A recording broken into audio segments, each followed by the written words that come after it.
మన deputy CM Pawan Kalyan ప్రధానమంత్రి నరేంద్ర మోడీ విషయంలో చాలా పొగుడుతూ మాట్లాడారు. ఆయన సాటి మరొక నేత ఇక రాడు ఉండడు అన్న విధంగా మాట్లాడారు. ఇక ఏదైతే జంతర్ మంతర్ దగ్గర నీట్ పేపర్ లీకేజ్ విషయంలో జరిగినటువంటి కాక్రోచ్ జనతా పార్టీ ధర్నా విషయంలో కూడా ఆయన తీవ్ర వ్యాఖ్యలు చేసినటువంటి నేపథ్యాన్ని ఏ విధంగా చూడాలి? ఇక్కడ మీరు సరైనటువంటి ప్రశ్న వేశారు మాకు. ఎందుకంటే పవన్ కళ్యాణ్ గారు రాజకీయాల్లోకి వచ్చినప్పుడు నేను ప్రజా వ్యతిరేక విధానాలని, అప్రజాస్వామిక విధానాలని ప్రశ్నిస్తాను అని చెప్పేసి ఎలుగెత్తి చాటినటువంటి ఆంధ్రప్రదేశ్లో మొట్టమొదటి వ్యక్తిగా నేను అభిమానిస్తాను ఆయన్ని. మరి ఇక కేంద్రంలో ప్రభుత్వానికి నాయకత్వం వహిస్తున్నటువంటి, దేశానికి నాయకత్వం వహిస్తున్నటువంటి ప్రధానమంత్రి నరేంద్ర మోడీ గారు, ఆయన ఉన్న స్థానం చాలా ఈ దేశంలో ఉన్నతమైనటువంటి స్థానం.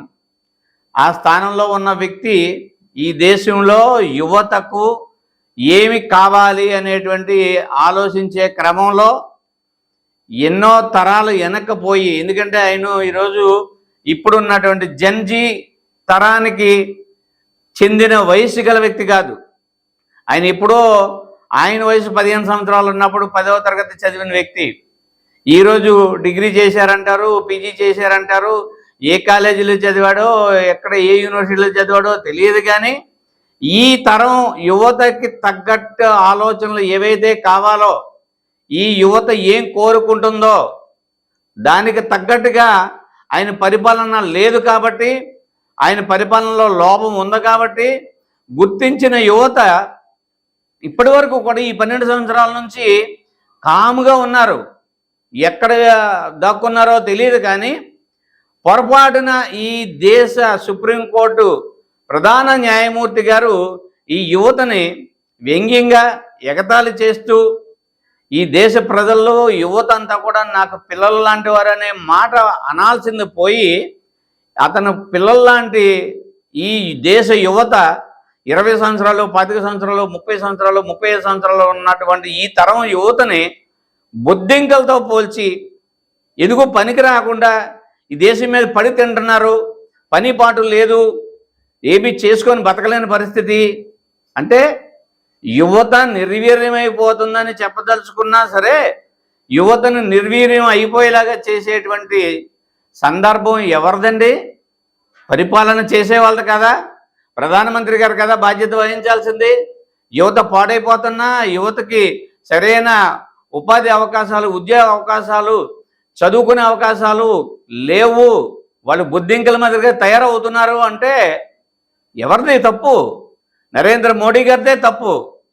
ఇటువంటి క్రమంలో వాళ్ళు వాళ్ళ కడుపులో ఉన్న ఆవేదనని అణుచుకొని ఉన్నప్పుడు, ఎప్పుడైతే సుప్రీంకోర్టు ప్రధాన న్యాయమూర్తి గారు ఈ వ్యాఖ్యలు చేసిన తర్వాత చిన్న మాటకి బొద్దింకలు అన్నందుకు బొద్దింకల జనతా పార్టీ అని పెట్టుకొని సందర్భం వచ్చింది.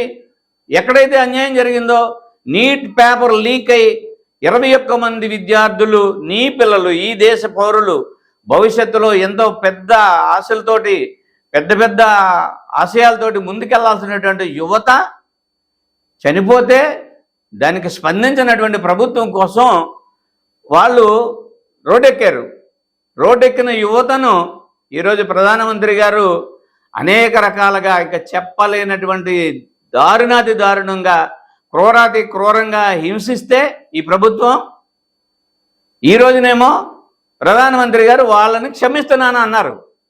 కానీ నిజానికి ప్రధానమంత్రి స్థాయిలో ఉన్న వ్యక్తి ఈ దేశ ప్రజలకి తప్పు జరిగింది, మా పరిపాలనలో తప్పు జరిగింది, మేము తప్పు చేసాం, వ్యవస్థను మేము చక్కదిద్దలేకపోయాం కాబట్టి మేమే క్షమాపణ కోరుతున్నాం అనేటువంటి పెద్ద తరం మనిషిగా, పెద్ద మనసుతోటి ఆ మాట వాడాల్సింది పోయి యువతని క్షమిస్తున్నాను అన్నారు. యువత ఎక్కడ తప్పు చేయలేదు, మిమ్మల్ని నిలదీసింది, మీ పరిపాలన నిలదీసింది, మీ విధానాలను.